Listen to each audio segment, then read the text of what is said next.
Bienvenue. Welcome once again to another IPSA kind of magic.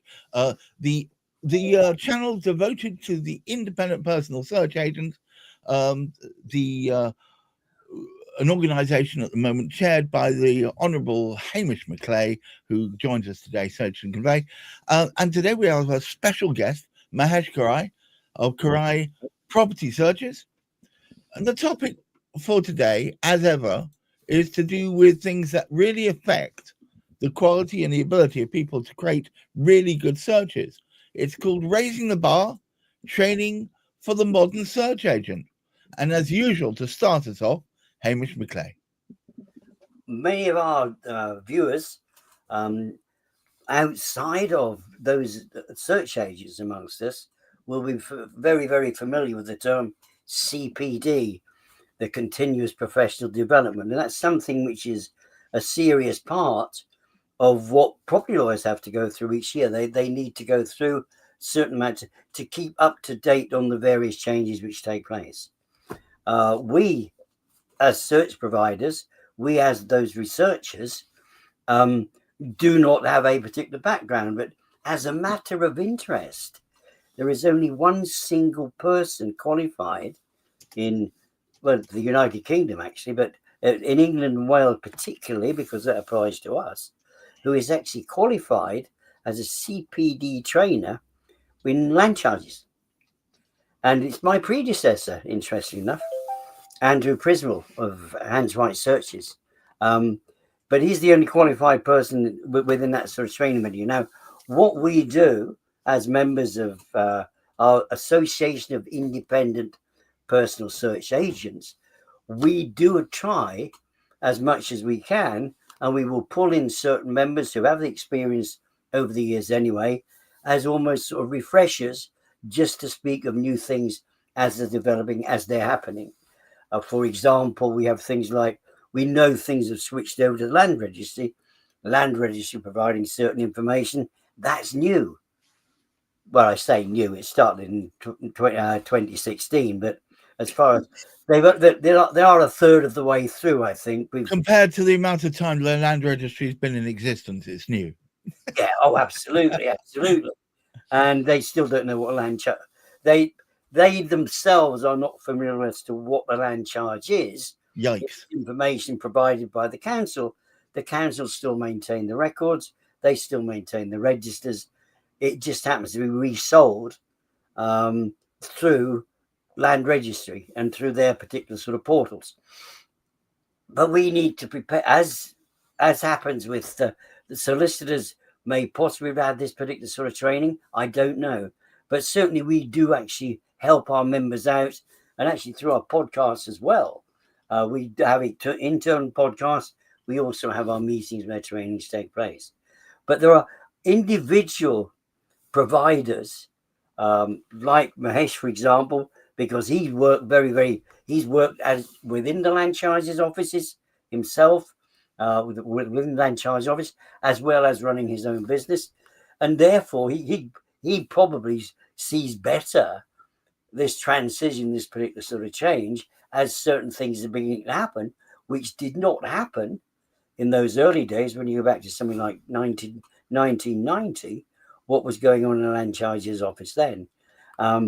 But obviously, the land charges office was responsible for collating all of the searches. So if you wanted searches, you would actually apply for those searches through the land charges office. But of course, as we know, that is actually changing now, because if you like, many councils now have started their own way of operation, and different types of searches require you to go through different sort of channels. But how do we keep up to date? Because we need to keep up to date because of our clients, because of the close relationship with our clients. And if we keep on top of it, our clients don't need to worry about it. Wow. So does that mean that continuous professional development is really something that you consider as a mainstay of anyone that's involved in IPSA, but in fact, anyone in the search industry? Oh, absolutely. Absolutely. the fact that I do come from an education background, I was a teacher. I've been a teacher and a trainer for a good part of the work which I did. And I was even involved with training, not to do with teaching, but I was involved with actually sort of training when I was actually sort of working in engineering as well. So I do come from that particular type of training background. So I've always felt it important to keep up to speed. But different people have different ways of doing it. And what we try and do, we try and keep people informed, as well as other people independently, because we don't say to our members, you have to do this, you have to do that. They're members that we've invited into the membership, or they've applied to us for that membership. They've had to meet certain criteria even before they get to our door. They've had to pass certain procedures before they even get to our door. So we know that they are competent when they actually arrive at the doorstep, which is a good thing.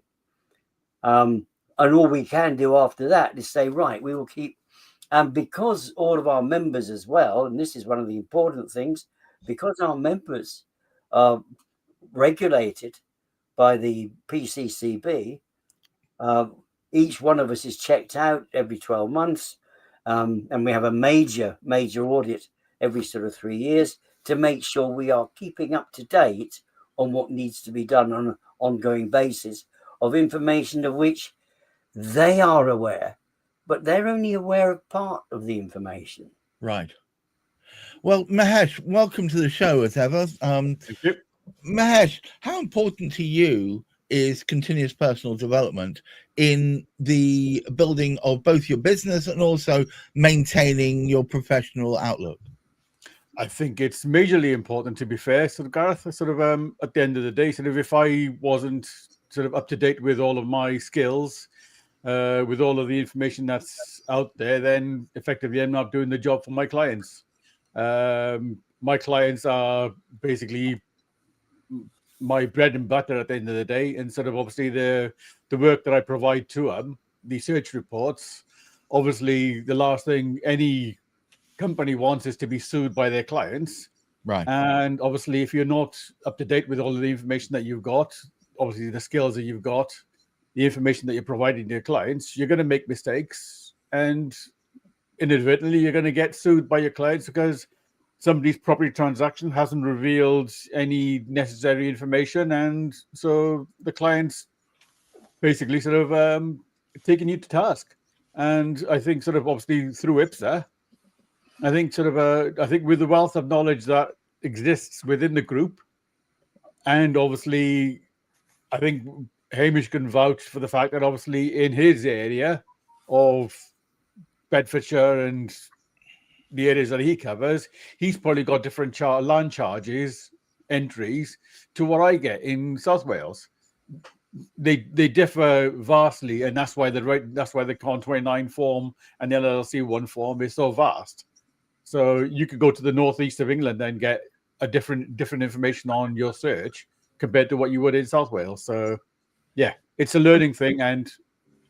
But to me, it seems to be the heady mix between making sure that your skills are up to date, but also maintaining your relationships with, for instance, land charges, councils, etc., because part of the business of being an IPSA, or what an IPSA member needs to be able to provide, is a heavily censored is the wrong word, refined is a better word, a version of the data that you manage to pull out, and you can only get that through experience and relationship. Yes. Oh, I very agree with you. Very much agree with you there. Obviously, especially in this day and age, where I think with obviously the advent of the land registry local land charges system, I think a lot of land charges officers within the council authorities are getting a bit disheartened with obviously the information that they're having to provide. They're not providing their full local search anymore. They're only providing a small part of it.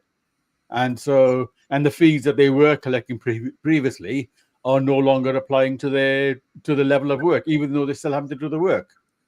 So you're still maintaining a register, still making sure that the entries are on the register, but you're not getting paid for that information. You're not getting paid for actually carrying out that service, because the element of the search that you're not doing is the Con 29.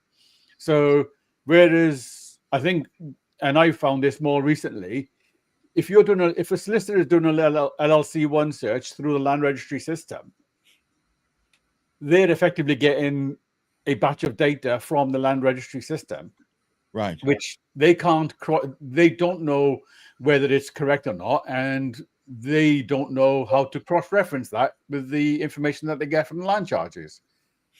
Previously, when land charges were doing the local search, they could cross-reference the land charges register, the LLC1 part, with whatever they held on their own data sets, and then send out the correct search results. Now you're getting a mishmash of information held by land registry and then a report provided by the council, and it's not always correct. I've had instances recently where I've done LLC1 searches on the land registry system, and I know for a fact that it's not correct because I've got data held on my records from the last 30 odd years. And so you think, well, yeah, experience tells in that sense, because obviously sort of I've got 30 years knowledge of land charges, and I know invariably what's going to be right, what's going to be wrong. And somebody new in the system won't have that experience to know what's right and wrong. Well, no, because they tend to be an idealist, don't they? And they assume that when they do the search, whatever they get back on prima facie evidence is going to be exactly right. And your experience, I suggest, Mahesh, and yours, Hamish, leads you to be able to have the ability to question the data, knowing that in your experience, it could not so much be wrong, but be slightly skewed. Does it depend on your training that enables you to read those differences better? Oh my! Sorry, excuse me. Sort of yes. I'll take that as a yes. Most definitely. Sort of it's one of those things where experience and the training comes into it. Sort of, if I didn't have the training initially, then I wouldn't be able to spot these errors. Of course, it makes all the difference. Hamish, in your experience, because you've lived through this, you started out as a teacher, you've worked within industry and in motor racing of all things, and you've come out the other side, and now you're seeing in a completely different professional environment. It's not just knowledge is power, is it? It's the correct application of knowledge that you upgrade with continuous professional development, mixed in with that heady a series of experiences that allows you to question reality and say, hang on a moment. I like this sort of the way heady experiences. Yeah, had a few heady experiences, all right. We won't go into those today. We'll what you do in your own time to your own business, Hamish. Yes. However, it's such an important aspect. Now, I think one of the greatest aspects to me, because much of the work that I did in industry, particularly in the automotive world, engineering, enables us to coordinate. In my mind, it has enabled me to coordinate so much more together. Well, it was very project based, wasn't it? And you're pulling the strings together of a project, and I suppose that enables you to do something similar in searches.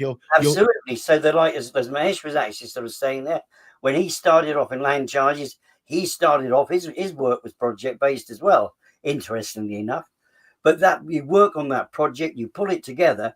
Now, what we've got is that we have that original sense because it's been built into it.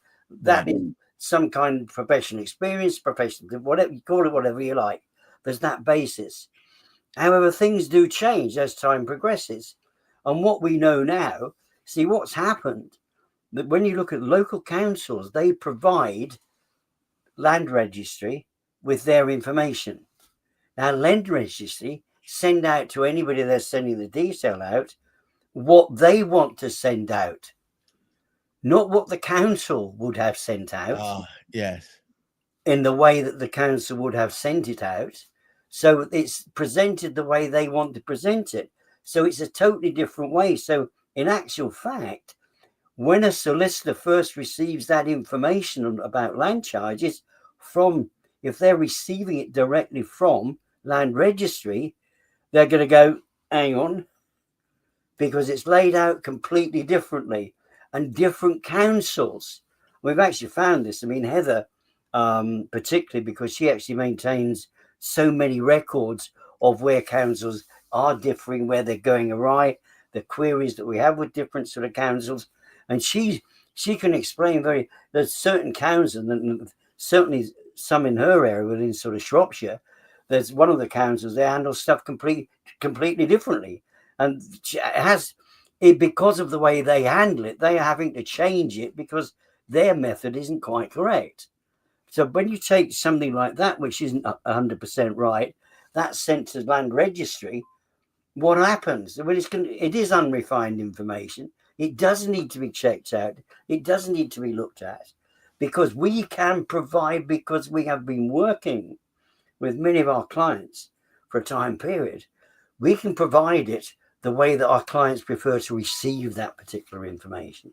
Right. And it's actually providing that, and I've used this, forgive me, Hamish, I've used this comparison before, but I think it's a useful one. What IPSA does, as opposed to perhaps any other search agent, or particularly the more industrialized type, rather than providing all the information and everything and expecting you to try and sort through it, a bit like trying to work through a jumble sale to find that lovely pair of socks. Instead, what IPSA members tend to do, and jump in if I've got this wrong, is they provide a more John Lewis style, the best information, the right information, the refined information to enable you to work quicker, which means that at the end of the day, the solicitor who's going to use that information to try and progress the conveyancing process is going to have the information to make the right decisions on. Is that right? Yes. Yeah. I mean, it seems... The analogy there is obviously if you're looking at sort of, for example, a gold mine in the Colorado Hills or whatever else it is, you're going to get fake gold as well as proper gold. Yes. And at the end of the day, if you provide that to a normal person, they're going to look at that and they're going to say, oh, it's all gold. Yeah. Whereas a goldsmith will be able to look at that and say, well, no, we don't need that because that's not correct gold, but we need this bit of refined information, which is gold, and which is what we provide. We provide the gold to our clients. We don't give them the unrefined information. We filter all of that out, and we give our clients the gold, which is what they're looking for. Hamish, would you care to take us home? Well, I think that was aptly put. Gold, I'll remember that, Mahesh. That's a good one.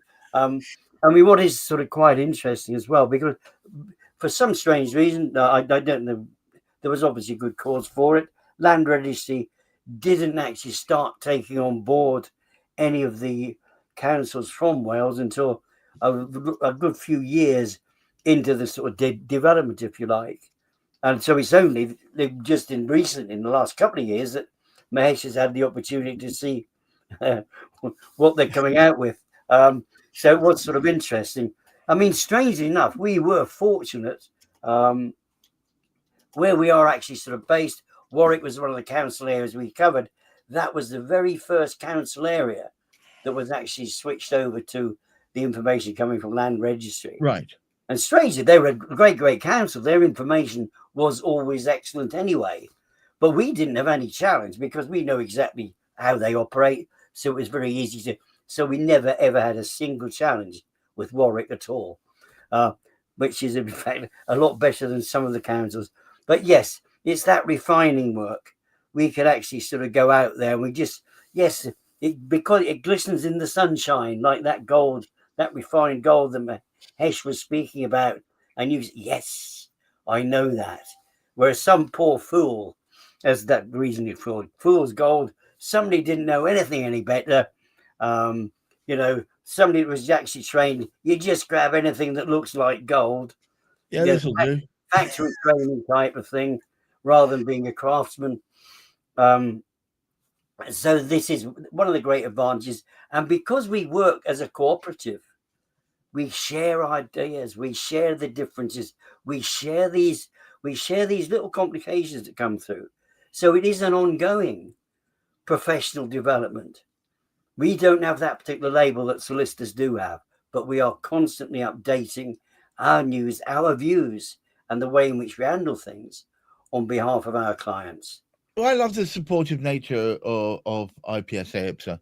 You know, the old adage that a rising tide lifts all ships. And I think when the rising tide is from within IPSA, all members of IPSA benefit from it, because it is a cooperative, as everybody within IPSA provides support to the whole. And on top of that, it's not, and this is, I don't know, I find this remarkable and laudable. It's not a series of competitive organizations all vying around who can grab the cheese first. It's whoever's most appropriate to sort the problem is the one who gets the problem to fix.